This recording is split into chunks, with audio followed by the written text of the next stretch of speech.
Të dashur miq, sulmi Rama Spak është i njëjti skenario i Ilir Metës,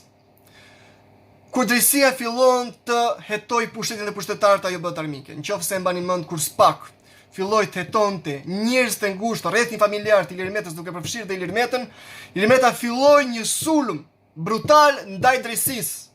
duke quajtur Ilir Domanin Dumdum, Palacio Legen, nuk më arreston dot e kështu me radhë. Por sot është e njëjta gjë.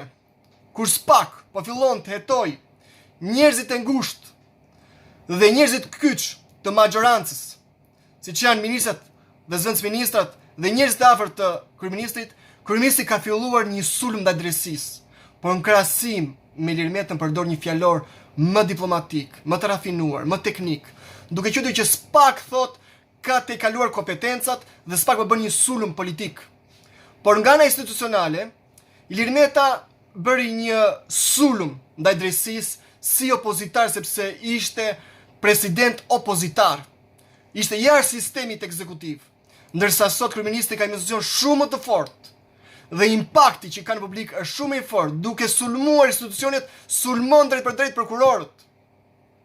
Dhe nga ana politike do të thoja që Ilir Meta kërkoi dhe sulmoi Spakun duke kërkuar një mbrojtje personale, ndërsa sot kryeministri sulmon Spakun dhe kërkon një mbrojtje të gjithë klasës politike sepse është kthyer në një avokat personal, një garant i korrupsionit.